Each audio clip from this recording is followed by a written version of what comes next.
Hello friends, అందరికీ నమస్తే అండి. స్వాధ్యాయంలో భాగంగా మనం కరుణా బుక్ గురించి తెలుసుకుంటున్నాం కదా ఫ్రెండ్స్. ముందుగా బ్రహ్మర్షి పితామహ పత్రిజీ గారికి నా ఆత్మ ప్రణామాలు. కరుణా బుక్ రచయిత అయిన ఓషో గారికి నా ఆత్మ ప్రణామాలు. నాకు ఈ అవకాశం ఇచ్చిన నాయుడు గారు ధ్యాన కుటుంబానికి నా ఆత్మ ప్రణామాలు. ఫ్రెండ్స్, ఈరోజు మరొక చాప్టర్తో మేము ముందుకు వస్తున్నాను. ప్రేమకున్న నయం చేసే శక్తి. అందరూ ఆదర్శప్రాయులుగా తయారవ్వాలి అనే రీతిలో పెరిగిన వారే, కానీ ఎవరూ యథార్థంగా లేరు. ఆదర్శంగా ఉండాలనుకోవడం అందరికీ ఎప్పుడూ ఉండే రోగమే. అందుకే అందరూ భవిష్యత్తులో తాము అలా అవ్వాలి, ఇలా అవ్వాలి అని ఎప్పుడూ ఆలోచిస్తూ ఉంటారు. ఎందుకంటే బోధన ద్వారా వారికి అలాంటి భావన కలిగించారు. అది మీకు చాలా ఉద్రిక్తతను కలిగిస్తుంది. ఎందుకంటే మీరు అది కాదు, వేరే ఎవరో, అయినా మీరు అలా అవ్వాల్సిందే. అందుకే అందరూ అవాస్తవం కోసం వాస్తవాన్ని ఖండిస్తూ ఉంటారు. ఎవరు ఎంత ఖండించినా అవాస్తవమే అవుతుంది. ఆదర్శం ఎప్పుడూ మిమ్మల్ని వర్తమానం నుంచి భవిష్యత్తులోకి నెట్టేస్తూ ఉంటుంది. అందుకే అది ఎప్పుడూ మీకు ఒక నిరంతర పీడకలలాగా తయారవుతుంది. ఎందుకంటే అది ఎప్పుడూ ఖండిస్తూనే ఉంటుంది. కాబట్టి మీరు ఏం చేసినా అది అసంపూర్ణంగానే ఉంటుంది. ఎందుకంటే మీరు పరిపూర్ణతకు సంబంధించిన ఆదర్శంతో ఉన్నారు. అలాగే మీరు ఏది సాధించినా అది ఇంతవరకు నెరవేరలేదు. ఎందుకంటే అది ఎప్పటికీ సంతృప్తి చెందని ఒక పిచ్చి కోరిక. కాబట్టి కాలానికి, అంతరంగానికి సంబంధించిన ఖచ్చితమైన పరిమితులు మీకు కొన్ని ఉంటాయి. కాబట్టి వాటిని మీరు అంగీకరించండి. పరిపూర్ణతావాదులు ఎప్పుడూ చాలా పిచ్చితో ఉంటారు. అందుకే వారు చేసినది ఏది సరిగా ఉండదు. దేన్నైనా పరిపూర్ణంగా చేసేందుకు ఎలాంటి మార్గము లేదు. అది మనిషికి ఏమాత్రం సాధ్యం కాదు. నిజానికి అసంపూర్ణత్వమే మనకున్న ఏకైక మార్గం. అందుకే నేను మీకు సంపూర్ణంగా ఎలా ఉండాలో బోధిస్తాను. పరిపూర్ణత్వాన్ని ఎప్పుడూ బోధించను. కాబట్టి పరిపూర్ణత్వం గురించి ఏమాత్రం పట్టించుకోకుండా మీరు ఎప్పుడూ సంపూర్ణంగా ఉండండి. ఇప్పుడు వాస్తవంగా ఉండడమే సంపూర్ణత్వం అవుతుంది. కాబట్టి మీరు చేసే ప్రతి పనిని సంపూర్ణంగా చేయండి. మీరు అసంపూర్ణంగా ఉన్న అది అందంగానే ఉంటుంది. ఎందుకంటే అది మీ సంపూర్ణత్వంతో నిండి ఉంటుంది. కాబట్టి పరిపూర్ణంగా ఉండేందుకు ఎప్పుడూ ప్రయత్నించకండి. అలా చేస్తే మీరు మరింత ఆందోళనను సృష్టించిన వారవుతారు. ఇప్పటికే మీకు అనేక సమస్యలు ఉన్నాయి. కాబట్టి మీకు మీరే మరిన్ని సమస్యలను సృష్టించుకోకండి. జీవితం ఎప్పుడూ చాలా జటిలంగానే ఉంటుంది. కాబట్టి దయచేసి మీరు మీ జీవితాన్ని పట్ల కాస్త దయతో ఉండండి. ఎలాంటి ఆదర్శాలను సృష్టించుకోకండి. అసలే జీవితం మీకు అనేక సమస్యలను సృష్టిస్తోంది. అయినా వాటిని మీరు ఏదో విధంగా పరిష్కరించుకోవచ్చు. కానీ మీ ఆదర్శవాదం మీకు సృష్టించే సమస్యలను మీరు ఎప్పటికీ ఏమాత్రం పరిష్కరించలేదు. ఎందుకంటే అవి అసాధ్యమైనవి. కాబట్టి ఒకడు జీసస్లా, మరొకడు బుద్ధుడిలా అవ్వాలని ప్రయత్నిస్తూ ఉంటారు. కానీ అది వారికి అసాధ్యం. ఎందుకంటే అది ప్రకృతికి విరుద్ధం. కాబట్టి ప్రకృతి వారి ప్రయత్నాన్ని ఏమాత్రం అంగీకరించదు.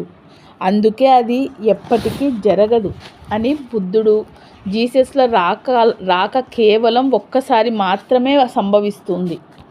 ఎందుకంటే పునరావృత్తాన్ని ప్రకృతి ఏమాత్రం సహించలేదు. మీరు మీరుగానే ఉండగలరు. కాబట్టి మీరు ఎక్కడ ఉన్నా సంపూర్ణంగానే ఉండండి. అలాగే మీరు ఏ పని చేసినా ధ్యానపూర్వకంగా సంపూర్ణంగా చెయ్యండి. అంతేకాని మీరు చేసే పని పరిపూర్ణంగా ఉందా లేదా అని ఆలోచించకండి. అది సంపూర్ణంగా ఉంటే అంతే చాలు. అప్పుడు మీరు ఆ పనిలో పూర్తిగా లీనమై దానిని చాలా తృప్తిగా ఆస్వాదిస్తూ చేస్తారు. తరువాత మీరు అందులో నుంచి మరింత తాజాగా, నూతనంగా, మరింత శక్తి పుంజుకున్న యవ్వనంలోకి బయటపడతారు. సంపూర్ణంగా చేసిన ప్రతి పని మరింత జీవితంతో ఉంటుంది, మరింత జీవంతో ఉంటుంది. అందుకే ఆ పనిలో మీకు ఎలాంటి బంధము ఉండదు. కాబట్టి పరిపూర్ణంగా ప్రేమించకండి, సంపూర్ణంగా ప్రేమించండి. అప్పుడు దానిలో మీకు ఎలాంటి అనుబంధము తలెత్తదు.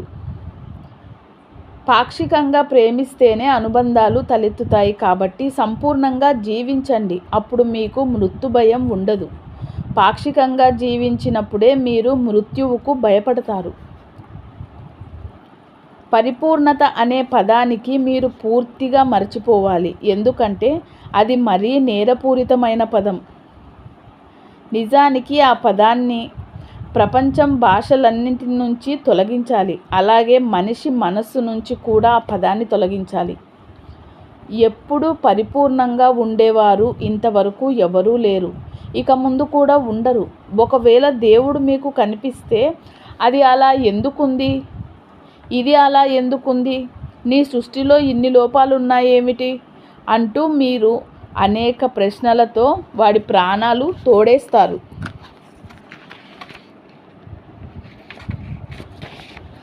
మీరు అడిగే ప్రశ్నలకు ఆయన సమాధానం చెప్పలేడు. మీరు అడిగే ప్రశ్నలు అలా ఉంటాయి. కాబట్టి దేవుడికి మీరంటే చాలా భయం. అందుకే ఆయన మీకు కనిపించకుండా దాక్కుంటాడు. ఒకవేళ మీరు ఎప్పుడు తప్పులు ఎంచేవారైతే మీకు ఏది ఒప్పుగా కనిపించదు, ఎందుకంటే ప్రతి విషయం మీకు చాలా గందరగోళంగా కనిపిస్తుంది. మీ దేవుడు కూడా ఏమాత్రం పరిపూర్ణుడు కాదు. ఆయన కేవలం సంపూర్ణుడు మాత్రమే. ఆయన చాలా ఆనందంగా తన పని తాను చేస్తూ ఉంటాడు. అయినా ఆయన ఏమాత్రం పరిపూర్ణుడు కాదు. అదే నిజమైతే ఆయన సృష్టించినది అపరిపూర్ణంగా ఉండకూడదు కదా. పరిపూర్ణత నుంచి ఖచ్చితంగా పరిపూర్ణమైనదే రావాలి కదా. ప్రపంచంలోని మతాలన్నీ దేవుడు పరిపూర్ణుడు అని చెప్తున్నాయి. నేను మాత్రం అలా చెప్పను. దేవుడు పవిత్రుడు, సంపూర్ణుడు, దేవుడే అంతా. అయినా ఆయన ఏమాత్రం పరిపూర్ణుడు కాదు. అందుకే పరిపూర్ణత్వం కోసం ఆయన ఇంకా ప్రయత్నిస్తూనే ఉన్నాడు. కానీ ఎంత ప్రయత్నించినా ఆయన పరిపూర్ణుడు ఎలా కాగలడు? ఒకవేళ ఆయన పరిపూర్ణుడే అయితే ఈ ప్రపంచం ఎప్పుడో మరణించి ఉండేది. ఎందుకంటే పరిపూర్ణత్వానికి పొందినదేదైనా వెంటనే మరణిస్తుంది తప్ప దానికి వేరే దారి లేదు, భవిష్యత్తు కూడా ఉండదు. చెట్లు ఇంకా ఎదుగుతూనే ఉన్నాయి, పిల్లలు ఇంకా పుడుతూనే ఉన్నారు. అలా అన్ని విషయాలు నిరంతరం కొనసాగుతూనే ఉన్నాయి. మీ దేవుడు కూడా మరింత అభివృద్ధి చెందుతూనే ఉన్నాడు. అది మీకు కనిపించట్లేదా? ప్రతి విషయంలోనూ ఆయన మరింత అభివృద్ధి చెందుతూనే ఉన్నాడు. పరిణామం చెందడం అంటే అదే. అన్ని విషయాలు అభివృద్ధి చెందుతూనే ఉన్నాయి. కోతులు మనిషిగా మారారు, అది ఒక అభివృద్ధి. తర్వాత మనిషి దివ్యత్వాన్ని పొందాడు, చివరికి తానే దేవుడిగా మారడం జరుగుతుంది, అది ఒక పరిణామం. మరింత మెరుగుపరిచే విషయంలో మీ దేవుడు కూడా వివిధ మార్గాలలో ఇంకా ప్రయత్నిస్తూనే ఉన్నాడు. అయితే తాను చేస్తున్న పనిలో ఆయన ఖచ్చితంగా సంతోషాన్ని పొందుతున్నాడనేది మాత్రం వాస్తవం. లేకపోతే ఆయన ఆ పనిని ఎప్పుడో వదిలేసేవాడు. కానీ ఆయన ఇంకా తన శక్తిని ఆ పనికి ధారపోస్తున్నాడు. మీ దేవుడే మీతో సంతోషంగా ఉన్నప్పుడు మీరు దుఃఖిస్తూ ఉండడం ఏమాత్రం అర్థం లేని పని. కాబట్టి మీరు ఎప్పుడూ సంతోషంగానే ఉండండి. అదే మీ జీవిత పరమావధి అని ఎప్పుడూ గుర్తుంచుకోండి. అలాగే మీరు ఏది చేసినా అది పరిపూర్ణంగా ఉందా లేదా అనే విషయాన్ని మీరు పట్టించుకోకుండా చాలా హాయిగా సంతోషంగా ఉండండి. అంతే. నేను భోగప్రియుడను, అందుకే నేను మీకు అలా చెప్తాను. పరిపూర్ణత గురించి మీరు ఎందుకు అంతగా పట్టించుకుంటున్నారు? దానివల్ల మీలో అవసరమైన ఒత్తిడి, అనవసరమైన ఒత్తిడి, ఆదుర్ద, నరాల బలహీనత, అసౌకర్యం, ఘర్షణలు చోటు చేసుకుంటాయి. కాబట్టి అసంభవమైన దాని గురించి ఏమాత్రం ఆలోచించకుండా మిమ్మల్ని మీరు ప్రేమించుకుంటూ, అలాగే మీరు ఇతరులను కూడా ప్రేమిస్తూ చాలా సహజంగా, చాలా హాయిగా ఉండండి. స్వీయ ఖండన, స్వీయ నిరసనలతో తన పట్ల తాను కఠినంగా ఉంటూ తనని తాను ప్రేమించుకోలేని వ్యక్తి ఎవరినీ ప్రేమించలేడని, అలాగే అతడు ఇతరుల పట్ల కూడా కఠినంగా వ్యవహరిస్తాడని మీరు ఎప్పుడూ గుర్తుంచుకోండి. ఎందుకంటే ఒక పరిపూర్ణతవాది తాను పరిపూర్ణంగా ఉండాలని కోరుకోవడం మాత్రమే కాకుండా ఇతరులు కూడా పరిపూర్ణంగా ఉండాలని కోరుకుంటాడు. మహాత్మా గాంధీ ఒక పరిపూర్ణతావాది, అంతేకాదు ఆయన దాదాపు ఒక మానసిక రోగి కూడా. అందుకే ఆయన తన శిష్యుల పట్ల చాలా కఠినంగా వ్యవహరించేవాడు. కనీసం టీ కూడా వారికి తాగనిచ్చేవాడు కాదు. ఎందుకంటే టీలో కెఫెన్ ఉంటుంది కాబట్టి. ఆశ్రమంలో ఎవరైనా ప్రేమించుకుంటే ప్రపంచం తలకిందునైనట్లు ఆయన భావించేవారు. అలా ఆయన తన శిష్యుల పట్ల ఎప్పుడూ ఒక గూఢాచారిగా వ్యవహరించేవాడు. ఎందుకంటే ఆయన అలాంటివాడు కానీ అలాంటి వ్యక్తులే గొప్ప నాయకులవుతున్నారు. ఎందుకంటే వారు ఇతరుల అపరాధ భావాన్ని ఇతరులలో కలిగిస్తారు. మీరు ఇతరులతో ఎంత ఎక్కువ అపరాధ భావాన్ని కలిగిస్తే అంత గొప్ప నాయకులు అవుతారు. ఎందుకంటే చాలామంది తాము పరిపూర్ణులము కాదని, తమ నాయకులు తమను ఉద్ధరిస్తారని నమ్ముతారు. నేను ఇక్కడ ఉన్నది మిమ్మల్ని పరిపూర్ణులుగా చేసేందుకు కాదు. అలాంటి అర్థం లేని పని నేను ఎప్పుడూ చెయ్యను. ఎందుకంటే పరిపూర్ణతావాదులందరూ మానసిక రోగులే కాబట్టి. మీరు ఎప్పుడూ పరిపూర్ణులుగా ఉండకండి. ఎందుకంటే పరిపూర్ణత్వం ఒక రకమైన అహంకార దాహం లాంటిది.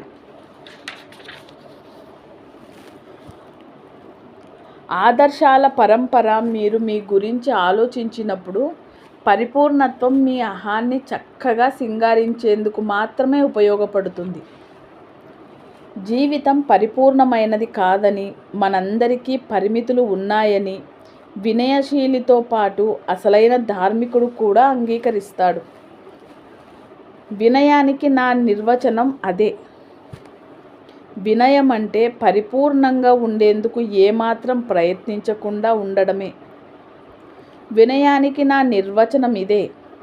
వినయశీలి మరింత సంపూర్ణంగా తయారవుతాడు. ఎందుకంటే ఖండించేందుకు, తిరస్కరించేందుకు అతని దగ్గర ఏదీ ఉండదు. తాను మంచివాడైనా చెడ్డవాడైనా ఎలాంటి వాడైనా అంగీకరిస్తాడు. వినయశీలి చాలా ఉన్నతంగా ఉంటాడు. ఎందుకంటే అతడు తన సంపూర్ణత్వాన్ని, కోపాలని, లైంగికతను, దురాశను, ఇలా అన్నిటినీ అంగీకరిస్తాడు. ప్రగాఢమైన ఆ అంగీకారంలో రసవాదపరమైన ఒక గొప్ప మార్పు చోటు చేసుకుంటుంది. అప్పుడు అసహ్యంగా ఉన్నదంతా దానంతటా అదే మెల్లమెల్లగా అదృశ్యమవుతుంది. దానితో అతడు మరింత సామరస్యంగా, మరింత సంపూర్ణంగా తయారవుతాడు. ఓకే ఫ్రెండ్స్, రేపు మరొక టాపిక్తో కలుసుకుందాము. Thank you.